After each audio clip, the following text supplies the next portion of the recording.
Dear colleagues, first of all, I have to thanks to invite me to this conference at the conference for osteoporosis and the actual multidisciplinary problem in Ukraine. As you know that we have Kazakhstan has a very good, very warm connection between our countries, and we hope that the current situation will be solved, and Ukrainian people will win. My very warmest friend, Professor Povoroznuk Vladislav Volodymyrovich, because of him, I like Ukrainian people. He was very smart, and he was a very kind person. And as you know that I came to Ukraine for celebrate his anniversary, but unfortunately we don't have now Professor Povoroznuk, and I hope that his contribution, which was made by him during so many years, even not only to the Ukrainian country, even to the Kazakhstan, will be improved. And because of him, I knew about vitamin D, so many specific points. And today I would talk about the osteoporosis and rheumatic disease symptoms and therapy. And I will not explain you, dear colleagues, what is the osteoporosis, because you know very well. And I would talk about the secondary osteoporosis, because every day almost we can emphasize this issue, how big is it in the world, and especially in my country. And I would talk about specifically things about this situation in our country. And I will not read these slides, and you can see it. There are current situation in every region of Kazakhstan, and the osteoporosis, according of the statistics, wasn't before in Kazakhstan, and just recent for last 5 years was including to our official statistics, but amount of people is not as real, of course, but every year we are clarifying that people's amount of people with osteoporosis. For secondary osteoporosis develops, as you see in here, these diseases, and the most of this we see that the patient with the rheumatoid arthritis and the systemic lupus erythematosus, according of the osteoporosis criteria, as you see, we use in our country the FRAX, and we have a FRAX, and we can measure how severe is this disease. For factors of influencing the development of osteoporosis in rheumatoid arthritis, you see the durations and how severe it's, and we are emphasizing the patients with the which was prescribed several months ago or even several years ago still with the glucocorticosteroids. That's the very important things. Just recently in our national congress, I mentioned to the people, to the doctors, about the prescription of the glucocorticosteroids with the rheumatoid arthritis. Of course, according of the SLE, I mean systemic lupus erythematosus, we could not unused glucocorticoid, but in rheumatoid arthritis, in my clinical practice, I do not use so much glucocorticoid. Even I do not use glucocorticoid. I only use the DMAR therapy and plus biologic agents. Today I would talk about the cases which I will talk about the several cases which was prescription with this glucocorticoid osteoporosis. According of these features of glucocorticoid osteoporosis, you can see the details in this slide. For the glucocorticoid therapy and risk of fracture, you see the according of the dosages that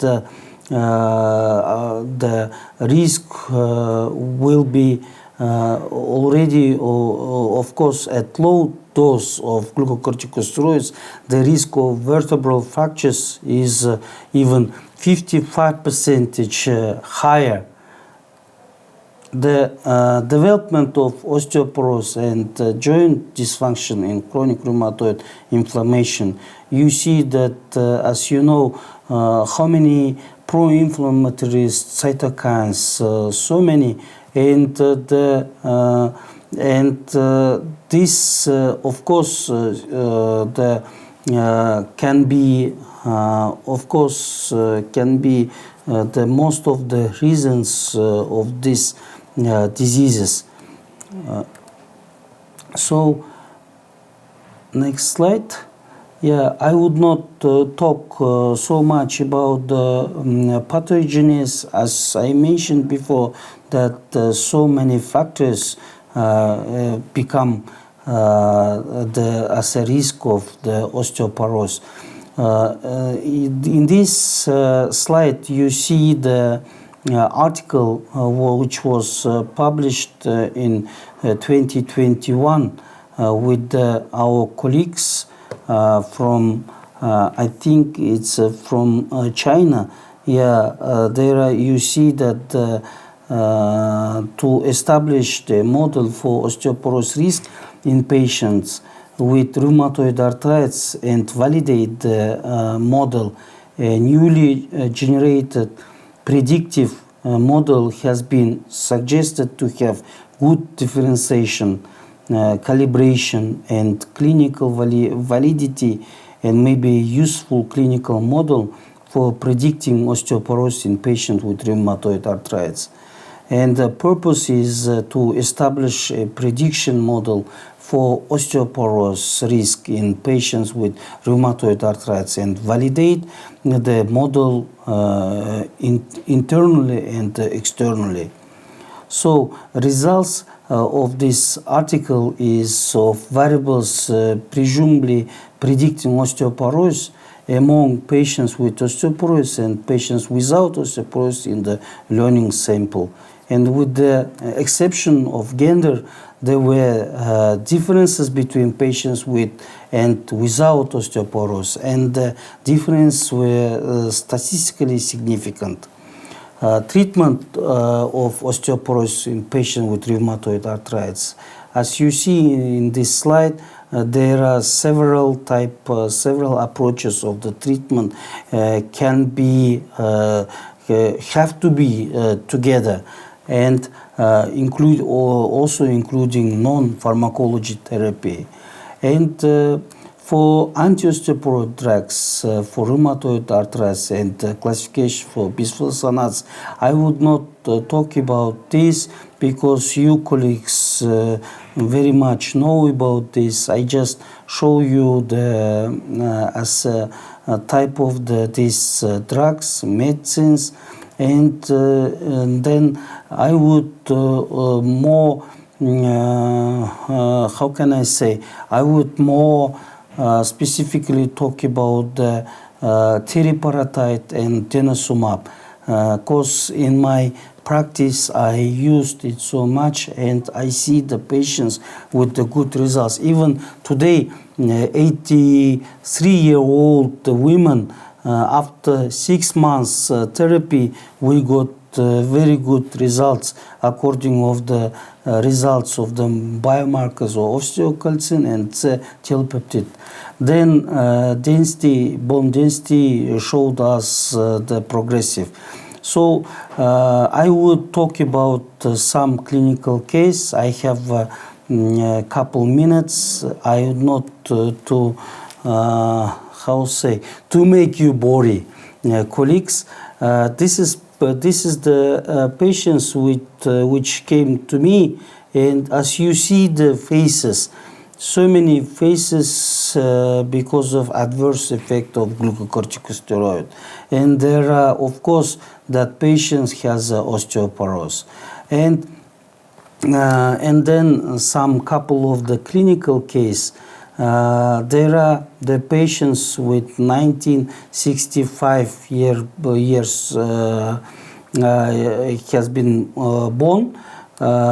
She is a female, and then she diagnosed rheumatoid arthritis and she taken glucocorticosteroids for a long time, even several years. Yeah, and then she got, as you see, she got problems with the thyroids also, and in February she got endocrinologic diagnosis as drug-induced hypercorticism, and then now we are at the moment we are treating her with the teriparatide and once a day dosage of 20 microgram, and every day she took teriparatide, and then just recently she came to me and the results become much better. So, and with the patient with seropositive rheumatoid arthritis, as I would tell that the patient with the who took the glucocorticoids for so long time, even in cases we cannot even to reduce the dosage after several months through the upadacitinib, you know that the medicine, it's a JAK inhibitor, and the methotrexate together we reducing the dosage. But so far we see that we can stop the glucocorticoids, but in several cases we cannot stop. That's the issue. That's why my point is, in conclusion, today I would say that rheumatoid arthritis associated osteoporosis is a multifactorial disease with a complex pathogenesis, timely diagnosis and adequate therapy of which will not only allow to avoid such serious complications as spontaneous fractures, but also modify the course of the disease, improve the quality of life and prognosis of patients. And secondly, osteoporosis is an important public health problem. Urgent action is needed at the national level in each country, including recognition of osteoporosis as priority health problem.